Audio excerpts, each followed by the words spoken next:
everybody, welcome to my homestead and welcome to my channel. Do you want to see maybe one of the dumbest things I've ever seen or heard? Okay, so this is it in a nutshell. Salt Lake Tribune. Mormon Apostle Boyd K. Packer, the end isn't near. Now, of course, it doesn't surprise me that the Salt Lake Tribune would interpret his remarks this way. So let me give you the backstory and why I'm talking about this. Every time I have a video that does really well, like it just like catches fire, it goes viral, it reaches a much broader audience. And so inevitably that brings in the people that aren't really watching for the signs of the times.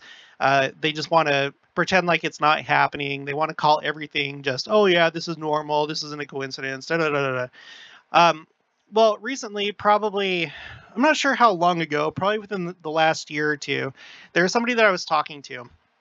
And we were trying to talk about the second coming, based on things that we had seen, including stuff like the eclipses, right? The 2017 eclipse, the 2024 eclipse. Well, this person kind of like dodged talking about it. And then he was like, whenever I talk to the missionaries and they want to talk about the second coming, I always say, elders, there was an apostle that said that not even like you, nor your children, nor your children's children, or their children's children, are not going to be here for the second coming. That's how far away it is. And instantly, I thought I knew the quote that he was talking about, and it happens to be this one by President Boyd K. Packer.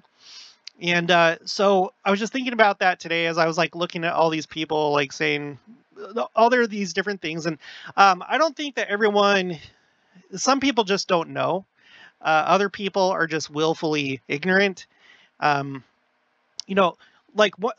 after this last conference, for example, I had a video that went pretty big, and then people are like, well, I don't think that the second coming is near if they just announced all those temples. And I was like, what? Because there's more temples being announced, you think that the second coming cannot be near? That makes absolutely no sense. And this was supposedly a member of the church. Okay. One of the basics, like, so when you join the church, you get baptized, you've already been through the lessons, and then you start going to gospel principles, right? I don't know if they still do that or not. I think maybe they do. I'm not sure. But it was like a Sunday school class set up for new members of the church to learn more about the church after just the lessons from the missionaries. And they talk about the millennium. And one thing that you should know if you've been in the church for any length of time and come in any sort of contact with millennium material, the one thing there's a lot we don't know about the millennium, but the one thing that everybody should know in this church is that one of the primary reasons or one of the primary activities taking place during the millennium is temple work. So how's that going to happen if we're not continually building temples? I don't know where this person's head was or how they could have like thought that announcing more temples would mean it's not happening soon. Another one is like, well, I don't think that they would have just called out for all these missionaries if the end of the world is happening. And again, now this one's maybe a little bit more tricky, but I think that I've known this for a long time. Actually, I grew up in the church, that in the millennium, there's still going to be, at least in the first part, toward the end, everyone will either be converted or they'll pass away. But in the beginning, and we don't know how long that time will be, whether it's like a century or two, there's still going to be other churches. There's still going to be other religions. There's still going to be atheists, agnostics. There's still going to be Muslims. And I've done a video about that. We have the quotes from Joseph Fielding Smith and Bruce R. McConkie and others. Okay. And so we're still going to need missionaries at the beginning of the millennium. And according to Brad Wilcox, that in a fireside this year, he said that that's going to be, both him and Joseph Fielding Smith both said that that's going to be our greatest time of need of missionaries, to take in all the people that are going to join the church when the Savior comes for the second coming. So basically the way that I view it is some people just don't know. They just haven't come across it, and that's fine. That's not a problem. Other people they don't want to think about it, and so they come up with these things to try and justify it, And then some people are just, they're in the church, but they don't really study. They don't really do the necessary work. I cannot fathom how you would be in the church for any length of time without knowing what the millennium is about, right? So it gets me kind of flustered. I know it does with a lot of you too, because I read the comments, as many as I can. So, okay, so there's this one, okay? The person that's like, no, there was an apostle that said that not even your children's children's children are going to be around for the second coming. That's how far away it is. Okay, and that's how the Salt Lake Tribune, of course, interpreted Boyd K. Packer's talk. So let's go ahead and let's read the talk. Oh yeah, by the way, no, sorry. There's also this blogger right here. I don't know who this is. I'm not going to show the name or anything, but there's a blog, and he talks about, let's see, Elder Boyd K. Packer in the 181st General Conference of the LDS Church stated that the end is not just around the corner. This prediction is good news for a variety of reasons. Is it?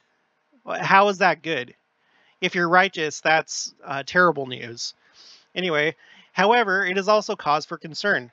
This is the second time recently that I have found myself in agreement with Elder Packer. This is the second time recently. You should probably always agree with them because they're general authorities. There's literally nothing I've ever heard a general authority say that I was like, well, that doesn't sit right with me. I don't know about that. Well, anyway, maybe there was like one time or two, but I got over it. Okay, so he continues. He quotes let's see. He quotes the Salt Lake Tribune, and then he says, while I'm concerned about what will happen. Okay, so while I'm concerned about what will happen to books about signs that we are in the last days, books that claim to interpret the book of Revelations, the doomsday business in general, think Glenn Beck here, and the bomb shelter business. So this guy is like really against, I guess, thinking about the second coming. And then at the end he says, we Mormons need to get past our dark obsession with the last days. I don't know. I honestly don't know how you can be a member of the church and not look forward to the last days and this being over. The millennium is going to be an incredible time for the righteous. This makes absolutely no sense. Okay, I don't know this person's spiritual progress or whatever's going on here, but I find that disturbing. We should all be looking forward to the second coming, because you know what that means? It means that Jesus Christ is going to be here personally. It means that there's going to be peace across the entire world. No more war. The wicked will be destroyed. You know what that means? A virtual end to crime. You know, there's still going to be sinning because the millennium doesn't bring in the final judgment. It's still a phase of mortality. It's the last 1,000 years of Earth's mortality. And everybody that's living at that time is going to be mortal. They'll be translated, but they'll be mortal. And then, in addition, we will have people that have had their final judgment, and they'll be resurrected. And that's the thing. That's another thing. I feel like a lot of people fundamentally do not understand what the second coming means and what the millennium means. I think that people that don't really pay attention in church, they don't study, they don't do necessary scripture study and things like that. They just think like kind of what the rest of the world does, like the way that the rest of the world depicts the second coming, that it's just going to be all fire and brimstone and everybody dying. And like, that's the end. It's truly bizarre that any Latter-day Saint could have such a fundamental misunderstanding. It's disturbing. That's what's dark, is ignoring the second coming and how great the millennium is going to be. It's going to be the great day of the Lord for the righteous, and then it's going to be the dreadful day of the Lord for the wicked. So let's take a look at what Boyd K. Packer said. This is October 2011. Okay, at this point, he is President Boyd K. Packer, because he's president of the Quorum of the 12 Apostles, so that would be his appropriate title, not just simply Elder Packer. Okay, Counsel to Youth. That's the name of the talk. He says, sometimes you might be tempted to think, as I did from time to time in my youth, the way the things are going, the world's going to be over with. The end of the world is going to come before I get to where I should be. Not so. You can look forward to doing it right, getting married, having a family, seeing your children and grandchildren, maybe even great-grandchildren. So, when you hear that, do you come away with the understanding that he's saying, no, the second coming is not going to happen until you have your grandchildren and maybe even your great-grandchildren? No. What do we know is going to continue in the millennium, along with missionary work, temple building, stuff like that? Oh, yeah, people are still going to be alive and still going to be having families, right? President Packer is addressing fear.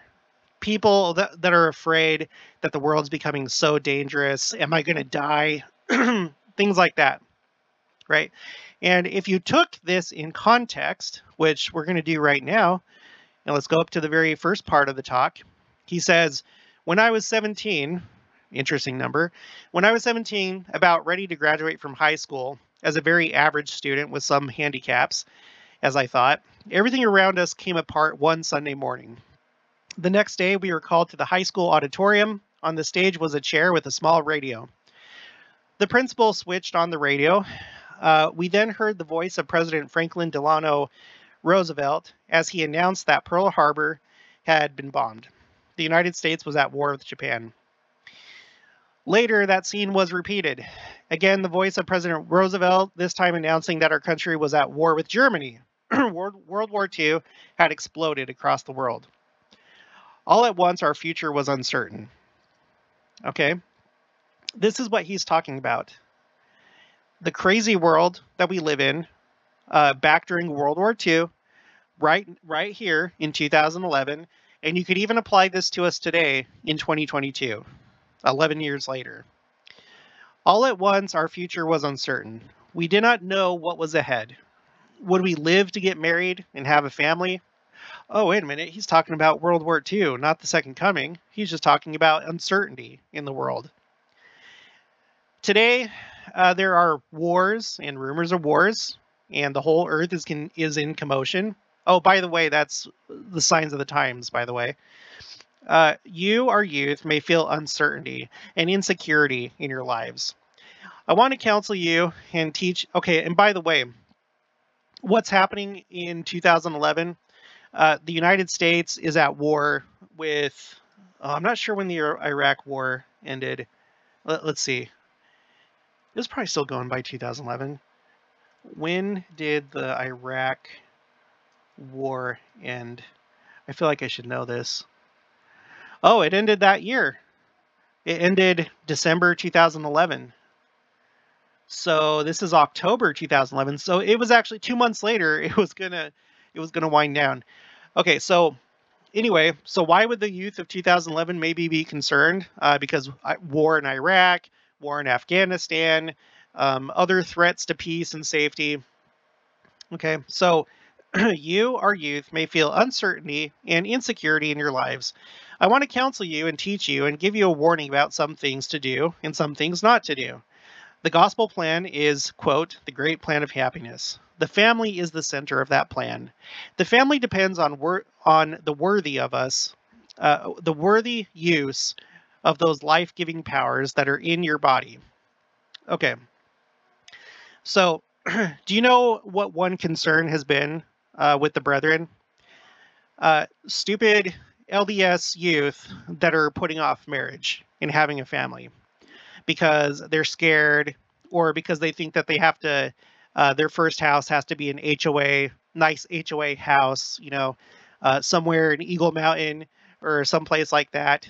So people putting off having a family, this has been a big concern. And part of it is just economic uncertainty, wanting to have what your parents had, right? Because, oh, I can't live in an apartment. I can't live in an apartment. That's horrible. That's not a place for a child to live. Those kind of attitudes. So that's what he's talking about.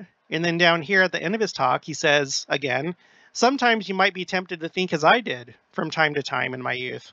The way things are going, the world's going to be over with. Yeah, because Iraq war, Afghanistan war, economic uncertainty. Because the Great Recession was just like a few years before that, right? When was the Great Recession? That was 2007 to 2009.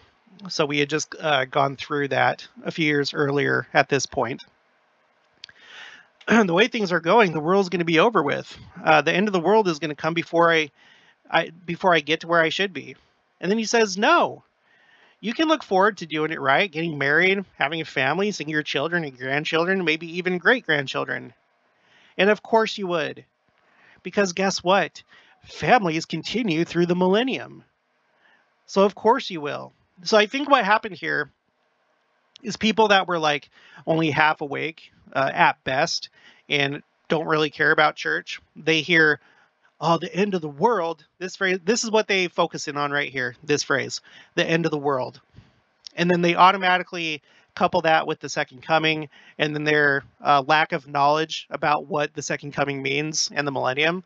And then they hear your children and great-grandchildren and maybe even great-grandchildren. And then they say, yes, yes, it's not going to happen during my lifetime. Now I can get that nice house, and then I can get a boat. We can go to the Caribbean, you know, go on some sweet cruises, maybe a Mediterranean cruise once we have some more money. I'm going to get some four-wheelers, and then after that, I'm going to buy a bunch of guns because I like shooting, and then we're going to do all sorts. I'm going to go to all the cool concerts and stuff like that. So that's what those people hear. Yeah, we still have time. Woohoo! No, that's not what he's saying here at all. That's not at all what he's saying here. Let me see if I can. I'll bet you I could easily find an article about the church's concern about youth. LDS leaders concerned about marriage, delayed marriage. Let's say delayed marriage. I guarantee something will come up. Ta-da! 2017, delaying marriage, the trends and consequences. Okay, this is under young adults. What is this? The March 2017 Ensign, delaying marriage, the trends and the consequences, by Jason S. Carroll, PhD, professor in the School of Family Life, Brigham Young University. Shifting priorities in society often call evil good and good evil, leading many to postpone the blessing of marriage. Yeah. We learn from the family, a proclamation to the world, that marriage between a man and a woman is ordained of God, and that the family is central to the Creator's plan for the eternal destiny of his children. Unfortunately, the priority of marriage is declining in society, as more people view it as simply a couple relationship, or a personal life choice, rather than a divine institution created by God for our eternal progress and happiness. Over the past few decades, by the way, that would include the decade of the 2010s, when Boyd K. Packer spoke in 2011. Over the past few decades, the age of marriage has been rising in every region of the world for both women and men. In many developed nations, we're approaching the point where more than half of marriages will occur after age 30. For heaven's sake. You guys, I got married when I was 22. Okay, and I'm not trying to like boast, because look, I get it. There's some people that struggle with getting married for various reasons. It could be health reasons, it could be mental illness, it could be just like life circumstances. So I'm not trying to put shame on people in those situations. I'm trying to put shame on people that can do something about it. People that have their mind on the world, have their mind on money and stupid things. So let's continue. In social science circles, the pattern of delaying marriage is typically viewed as progress. The pattern of delaying marriage is typically viewed as progress and talked about positively. However, It is resulting in some troubling trends in coupling patterns and family stability, challenging the assumption that delayed marriage is always a positive thing. Perhaps most importantly, the increase in age of marriage across the world has been associated with a rising number of children being born outside the bonds of marriage. And couples who are not married and have a child in their 20s are three times more likely to break up before the child's 5th birthday than are married couples. Most of those who engage in the marriage preparation paradoxes that I mentioned are not doing so. Okay, the cohabitation paradox, the sowing wild oats paradox. Okay, a second paradox is the sowing wild oats paradox. In my research on young adults, I've often heard many say that the young adult stage of life is the time to experiment sexually and to eat, drink, and be merry, for tomorrow we die. After all, don't you need to get this out of your system? The claim is that such an approach is supposed to help people be ready eventually to settle down in marriage. Yeah, see, so that's what it's supposed to be. It's supposed to be fun. It's supposed to be a party. But a growing body of evidence shows us that quite the opposite is happening. What we see is that such patterns do not get promiscuity out of your system, quote unquote, but rather they get unchaste attitudes and behaviors into one system. Oh, what do you know? The older is better paradox. All this can be tied together in the older is better paradox. Too many young people today are growing up with the view that marriage is a transition of loss rather than a transition of gain. And it is, dummy. Like, how you want to live the rest of your life just half a person? When you get married, you complete a system. You're not you without your spouse. And I know that there's going to be people that are just going to probably rage at that, even though you're LDS. Sorry, this is kind of a passionate topic for me because I really feel like I've had it right my whole life. I couldn't wait to get married. I couldn't. I felt like I was incomplete without Jenica. I really, seriously, I couldn't. And I've seen some of my fellow returned missionaries not get married, and I don't know their circumstances, but I'm just like, dude, what are you doing? And he may have, they may have good reasons. I don't know. I don't know. There are some people that are actually going to go to the celestial kingdom and remain single. So everybody can do what they want. But the part that gets me is how society is affecting us, members of the church. Of all people, we're like going the way of society. You have these people in college, again, that think that it's necessary to start out with a house and a pool house, because that somehow creates a good family. It's not having the family in the first place, and I'm not gonna be a hypocrite because when I got off my mission, I was like, you know what? Yeah, I need to get a good job. I need to go to school. And I think that for virtually everybody, that's the right way to go. That's what you should do.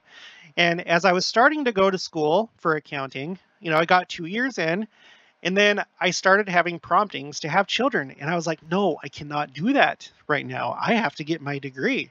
That way I can have money. That way we can buy a house. But the answer for me was no. Have your family now. And at the time, that flew in the face of conventional wisdom. I was like, that is very scary. Should I really do that? But guess what? I did it. And I'm not going to tell my whole life story, but looking back, I'm glad that I had children when I did. I am very glad that we had our kids when we did. I would not go back and change that. And things have actually turned out better than I would have been if I would have been an accountant. Now, that's just me. I'm not saying that that's the same for everybody. Okay. But in general, I think it's good to get married. Don't wait. Don't delay. And with kids, probably the same thing. Of course, everything you need to consult with the Lord. Let's see if there's any other ones here. LDS singles are delaying marriage. I think I've read this one. This is thechurchnews.com. Growing trend mirrors national census data. Oh, great. After all the bad dates and some heartache, loneliness, and despair, Amy Bonella finally did it. She got married. I don't care. Let's see. The average age of first marriage for LDS church members is approximately 23, said Jason Carroll, assistant professor of marriage, family, and human development at BYU. That may not sound old, but the church teaches that marriage and family are an important part of progression, both now and in the afterlife. Young adults in the faith traditionally marry as early as 18 during the last half of the 20th century.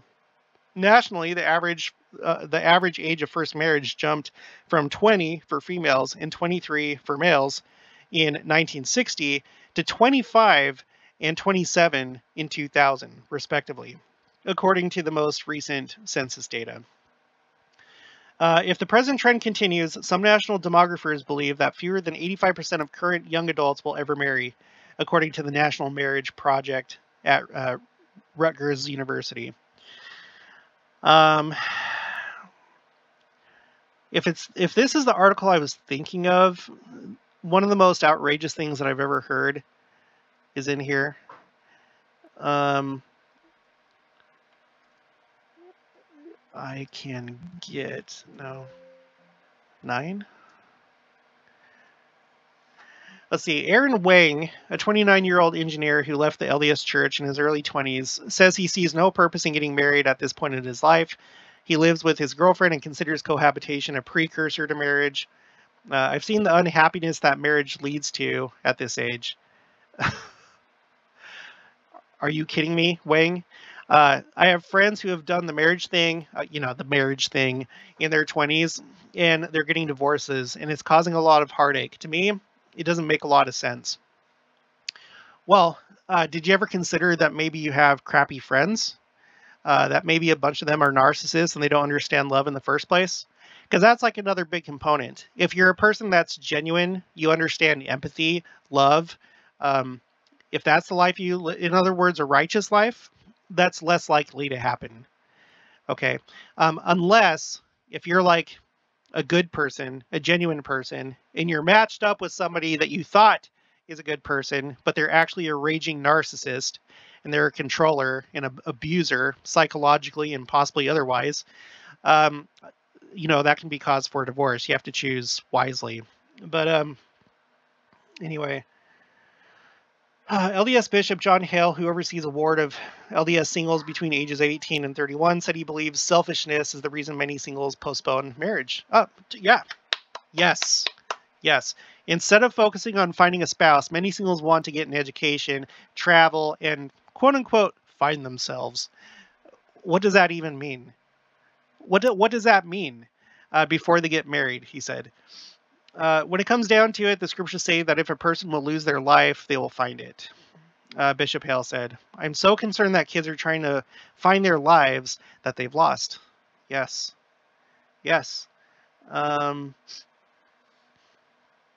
I'd like to be married, but I'm okay being single, and that's part of the problem. I'm comfortable, said Crook, who attends LDS Singles Ward in Salt Lake City. When asked if he was deliberately avoiding marriage, Crook said, that's what the empirical evidence would suggest, like a robot. And then later, I'll get married when I'm good and ready. Dude, you don't get it. You don't get it. I'm sorry, you don't get it.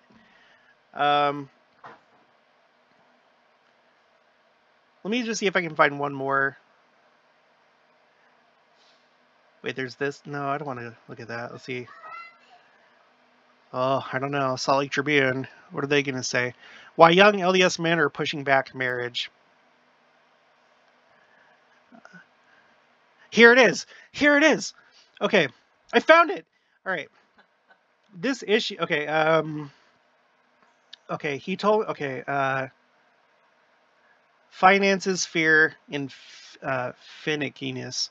Okay. In his conference address, Monson placed the blame for Mormon men's marital foot dragging on financial anxiety, insisting on finding a soulmate, and having too much fun being single. By the way, this is a myth. This is not real, finding a soulmate. Although Jenica she really is perfect for me. Okay, she is perfect. It's not so. If it came down to it, there's any number of girls in eternity that could feel that. Heavenly Father does not plan out soulmates. Okay.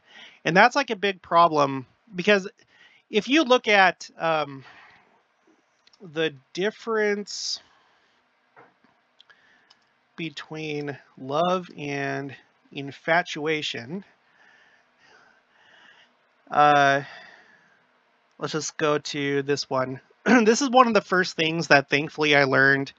Like one of the okay, no, when I was in high school, I took a psychology class, and the teacher handed out this. Now there's like different lists and stuff, but they're all basically the same. Uh, it's the difference between love and infatuation. Now, if you're a narcissist and you're basically a robot, you don't understand love. You have ulterior motives. You're doing it because you need to fit in socially. You're doing it because maybe there's something that you can get out of that other person. So because they don't know how to do love, they do infatuation instead, which is it's like what's it called? An imitation. So signs of infatuation. You're constantly thinking about this person. You feel like this person is basically perfect or the ideal partner. You feel, or in other words, a soulmate. You feel like this person is a perfect match, quote unquote, for you. You feel vaguely obsessed with this person. You don't know the person that well on an actual personal level. And there's people that get married this way, by the way. Most of what you know about the person is surface level, based on appearance, and based on their behavior in a group setting. Let's see. You ignore early signs of incompatibility that go against your fantasy because it's all about idealizing and stuff like that. Sorry, I need to find a better list. Love versus infatuation. I gotta find a better one. Let's see. Let's do this. Let's go to images, and we'll find a nice fat list. Let's see, girls buzz. No, wait. Pull this link up. And it's in here somewhere. I'll put the link for this, but let's just look at the image. Okay. Love is devotion. Infatuation and emotion. Love is grow into. Infatuation is fall into. Love is feeling of security. Infatuation is feeling of uncertainty. In other words, these people that are in infatuatious type relationships, they're usually jealous. They're jealous because they're insecure. It's not based on anything real. Love is lasting. Infatuation is temporary. So think about people that get together, break up, get together, break up. Love is in love with a person, and infatuation is in love with love. And I would actually correct that and say in love with the image of love, looking as though they are in love. Love is I love you. Infatuation is I want you. Love is strengthened by time. Infatuation is weakened by time. Let's see. Okay, one is like infatuation is like very physical. Okay, it's like very, very, very obnoxiously physical. Let's see, based on physical attraction or popularity. Love is based on shared experiences, beliefs, or attitudes. Another one I know is like if you're in love, you accept the other person's friends. Like you don't try and isolate them. You want to know about their friends and family, but infatuated people try and like take you away from your friends and family. So anyway, there's any number of things that you can find about that. But okay, let's get back to this. So President Monson placed the blame for Mormon men's marital foot dragging on financial anxiety, insisting on finding a soulmate, and having too much fun being single.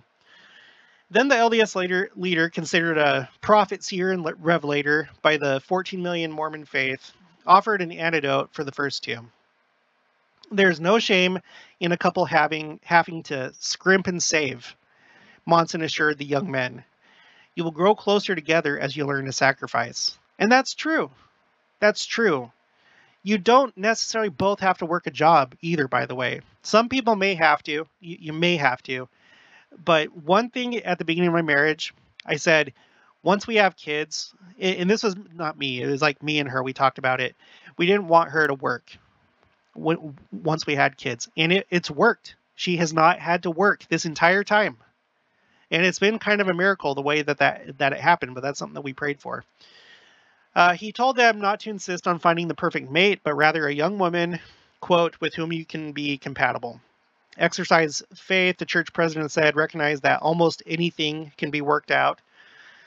A previous LDS prophet, Spencer W. Kimball, once called the idea of a soulmate, quote unquote, fiction and an illusion. And it is. That corresponds to observations by David Dolahite, who teaches marriage and family relations at BYU and has been a bishop of a singles ward. The issue of perfectionism, finding the perfect match, seems especially prevalent on LDS-dominated campuses, Dolahite says. It's disgusting. Where there are many attractive, smart, and spiritually attuned Mormon girls. It produces a kind of market mentality, Dolahite says. The young men think, I'm dating a 9.7, but if I wait, maybe I could get a 9.9. That is the most disgusting, stupid, narcissistic thing I've ever heard in my life. You're holding out for a 9.9 as though like a 9.7 is just garbage or below you. Larry Tippett, who is retiring this spring after 42 years as an LDS Institute teacher, has seen many of today's young Mormons fall into these patterns. To some extent, he can emphasize with their dilemmas. Well, I can't, so we're not going to read it. It's really stupid, and I attribute a lot of it to the suburban upper middle class culture that you just have to have the best of everything. You have to have the best of everything. You have to go to college. You have to. There's no other options for you. You must go to college. That's not true. It's a good idea, though. I would counsel anybody to go to college. But if the Lord is prompting you otherwise, you should do what the Lord is saying because he knows what he's talking about. If you get the promptings to start a family while you're in college, then that's what you should do.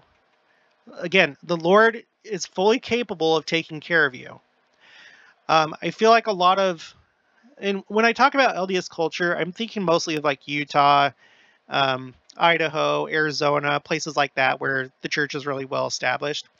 Because here, where I'm at in Kansas and in Texas, it wasn't so much like this. But just like this emphasis on, you're better than being a poor person. You need to get that house. You have to go to the entertainment centers, go to the multiplex and watch the newest movies and always be having fun. Go to Jordan Commons, go to the new restaurant, go to that cool golfing place where you're like, there's like a few different levels and big screens. And, that's what you should be shooting for. And that's what makes a good family. And it's not, because when you shoot for that, a lot of times you don't actually have the family. When you go back in time and you look at your ancestors, a lot of them had way more children with a lot less. Now, some of that is because of lack of birth control, but I don't think that all of it is because of that. I don't. And you had beautiful, large families. And then later in life, beautiful, big family reunions.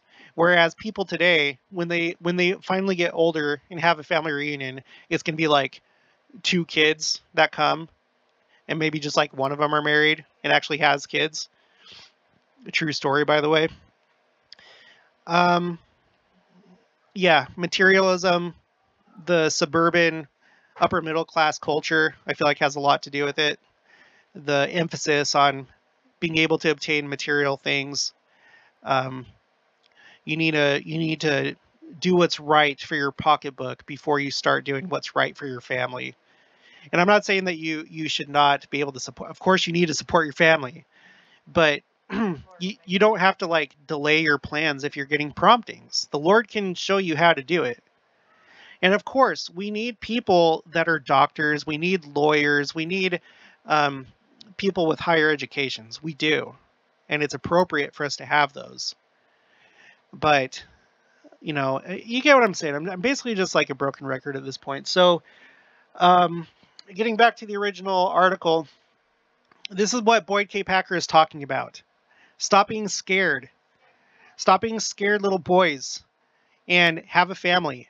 Go find a woman. She doesn't have to be a 9.9. Just find someone that you're compatible with, that you could live all eternity with, and just do it. And if there's problems, you work out those problems, because you know what?